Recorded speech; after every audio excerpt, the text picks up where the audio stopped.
Assalamualaikum warahmatullahi wabarakatuh. Kita kembali belajar OSN Fisika pada chapter 44. Kita melanjutkan pembahasan pusat massa.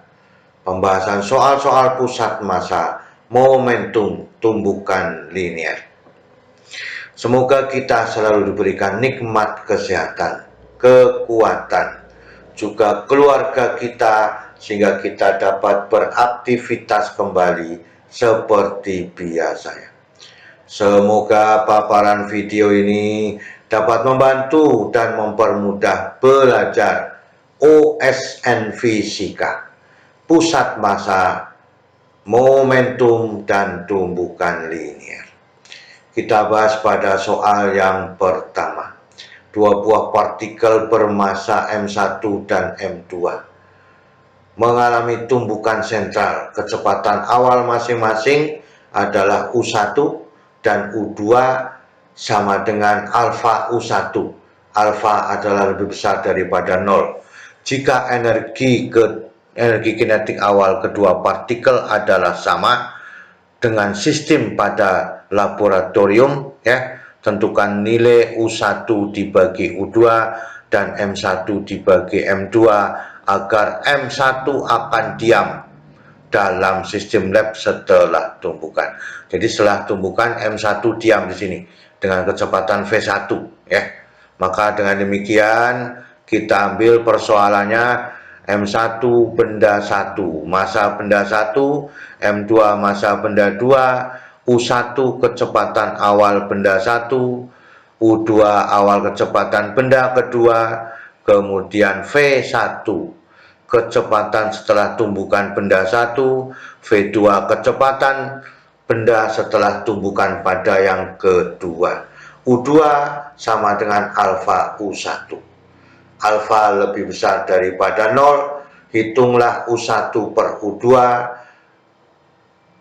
sama dengan berapa, M1 dibanding M2 sama dengan berapa, agar M1 diam setelah tumbukan.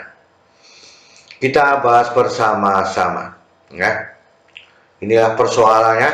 Kemudian energi kinetik awal kedua benda adalah sama, berarti setengah M1 U kuadrat, U1 kuadrat sama dengan setengah M2 U2 kuadrat.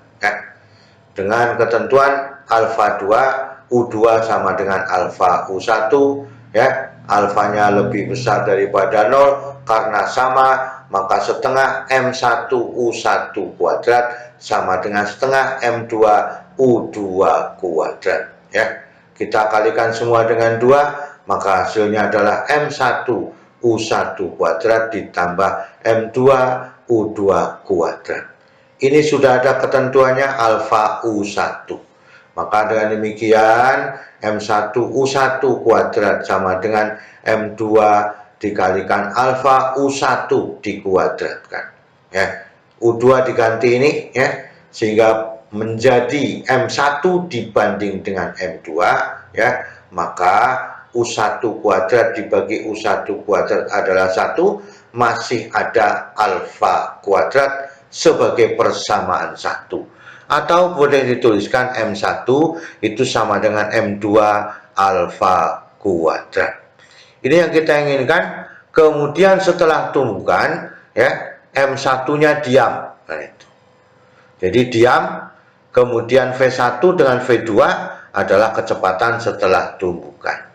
Maka setengah M1 U1 kuadrat ditambah setengah M2 U2 kuadrat itu sama dengan setengah M1 V1 kuadrat. Ini benda pertama setelah tumbukan ditambah setengah M2 V2 kuadrat. Ini benda kedua setelah tumbukan. Ini bernilai 0 karena diam. Kemudian kita kalikan dengan 2, maka hasilnya M1 U1 kuadrat ditambah M2 U2 kuadrat. Ini 0 sama dengan M2 V2 kuadrat. Kita masukkan faktor ini lagi, di sini, Maka dengan demikian, ini. Maka dengan demikian, M1U1 kuadrat ya ditambah dengan ya ini ya, maka alfa kuadrat U1 kuadrat ini ya, itu dikalikan dengan M2 alfa kuadrat ya dikalikan dengan U1 kuadrat. Ini dimasukkan faktornya ya, maka dengan demikian ini menjadi persamaannya ya. Itu yang kita inginkan, M1U1 kuadrat ditambah M2 alfa kuadrat ditambah U1 kuadrat sama dengan M2V2 kuadrat ya. Ini hasilnya adalah M1 ya, paham ya? Nah, maka dengan demikian ya, kalau ini bingung dimasukkan di sini alfa U1 ya dikuadratkan alfa kuadrat U1 kuadrat ya, maka menjadi M2 alfa kuadrat ini jadinya ya, sehingga persamaannya menjadi M1U1 kuadrat ditambah M1U1 kuadrat ya, maka ini hasilnya adalah 2 ya, itu kan 2 M1U1 kuadrat kan itu ya. Nah, maka M1U1 kuadrat karena ini sudah 2, maka sama dengan setengah M2V2 kuadrat adalah persamaan 2. Ini yang kita inginkan persoalannya, hukum kekekalan momentumnya. Sekarang ini sudah ketemu, kita ikuti persoalan di sini ya. Persoalan pada energi kinetiknya, hukum kekekalannya ya. M1U1 ditambah M2U2 sebenarnya sama dengan M1V1 ditambah M2V2. Karena ini harganya 0, maka yang tinggal juga sama pada hukum kekekalan momentum ya, menjadi M2V2 kuadrat. Kita ingat di sini alfa U1 kan itu ya. Maka dengan demikian ya, M1U1 ditambah M2 alfa U1 itu sama dengan ya, M2V2 ya.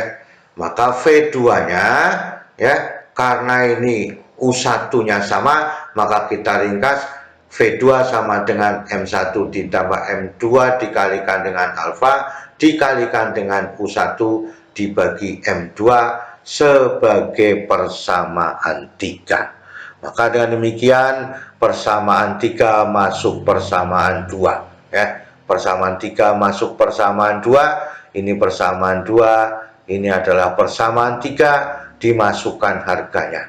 M1U1 kuadrat sama dengan setengah M2 dikalikan M1 ditambah M2 dikalikan alfa dikalikan U1 dibagi M2.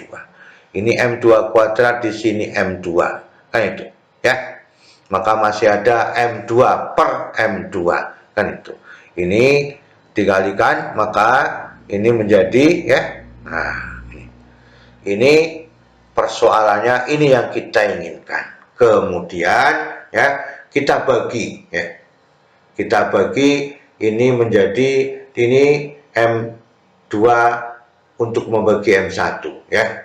Kemudian dikalikan 2 ya, setengahnya supaya hilang, 2M1 dibagi M2 ya, sama dengan ini diuraikan ya, ini diuraikan M1 kuadrat kemudian ditambah 2M1, M2 dikalikan dengan alfa ditambah M2 kuadrat alfa kuadrat dibagi M kuadrat. Nah itu. Untuk menyesuaikan persoalan ini, maka saya kira kita menggunakan alfa, itu kepentingannya ada tadi ya.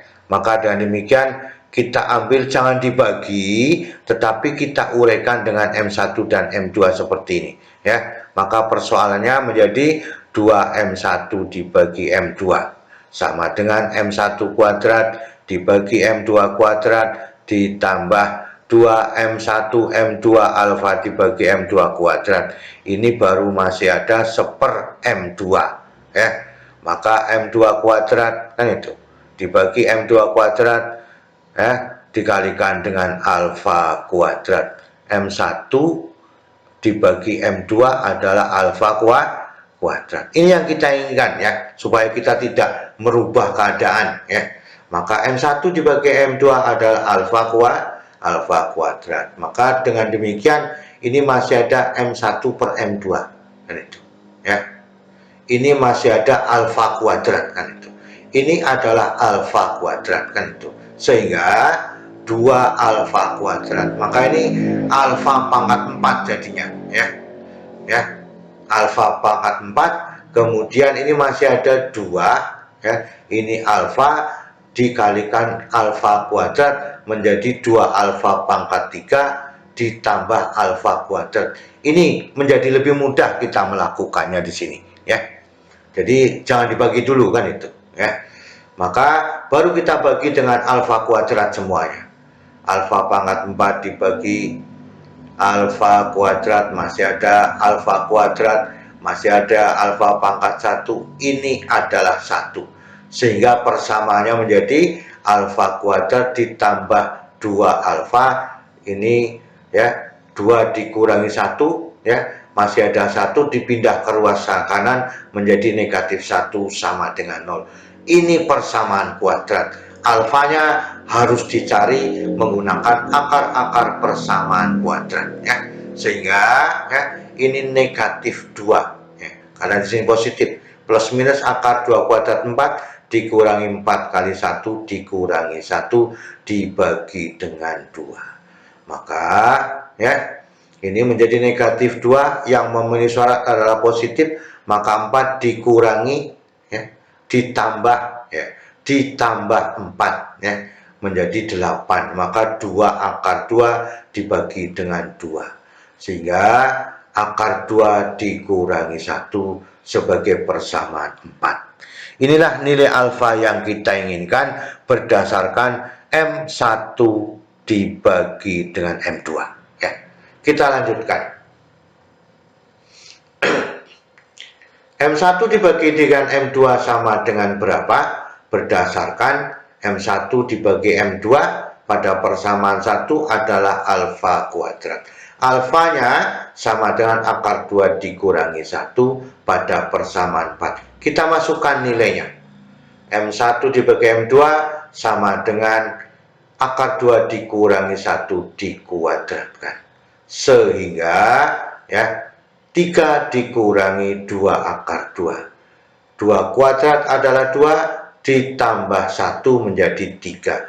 2 kali akar 2 dikalikan 1 negatif 2 akar 2. Maka M1 dibagi dengan M2 hasilnya adalah 3 dikurangi 2 akar 2. Kita sebut sebagai persamaan 5.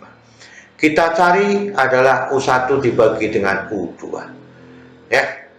Maka ini sudah ada persamaannya tadi, M1 U1 kuadrat sama dengan M2 U2 kuadrat ya. Maka dengan demikian ya, U2 kuadrat dibagi ya, U2 kuadrat dibagi U1 kuadrat, maka M1 dibagi dengan M2 ya. Ini sudah ada ya. Sehingga U2 kuadrat dibagi dengan U1 kuadrat adalah alfa kuadrat, maka U1 dibagi U2 itu sama dengan 1/4 alfa. Ini sudah ada pada persamaan 4. Dibalik aja ini persamaannya. Sehingga persamaannya menjadi U1 dibagi U2 sama dengan 1 dibagi akar 2 dikurangi 1. Kita kalikan dengan lawannya ya. Maka 1 per akar 2 dikurangi 1 dikalikan akar 2 ditambah 1 ya, dibagi akar 2 ditambah 1. Maka U1 dibagi dengan U2 hasilnya adalah akar 2 ditambah 1 kan itu kan ya. Nah, ini dikalikan tetap menjadi akar 2 ditambah 1. Ini 2 kan ya. Kemudian ini negatif 1, 2 dikurangi 1 masih ada 2, masih ada 1 positif ya. Akar 2 dikalikan dengan akar 2 sudah ada, maka kita ulang lagi, akar 2 dikalikan akar 2 adalah 2, negatif dengan positif berarti negatif 1 menjadi positif 1 kan ya. Nah, itu yang diinginkan faktornya ya. Maka akar 2 dikalikan dengan 1 ya hasilnya adalah 0, maka kita keambil menjadi akar 2 ditambah 1 sebagai persamaan 6. Inilah yang kita inginkan. Sebenarnya M1 dengan M2 itu adalah proses perbandingan supaya kita bisa menemukan perbandingannya, yaitu kita sebut dengan alfa sebesar akar 2 dikurangi 1. Maka perbandingan yang lain akan ketemu berdasarkan M1 dibagi dengan M2. Jadi ada gunanya bahwa ya kecepatan U2 sama dengan alfa U1 ya. Itu yang kita inginkan pada persoalan kedua ya. Pada persoalan kedua di sini, ini persoalan yang pertama. Sudah kita bicarakan bersama-sama tata kerjanya, semoga kita bisa mengerjakan soal dengan baik. Ya, terima kasih. Wassalamualaikum warahmatullahi wabarakatuh.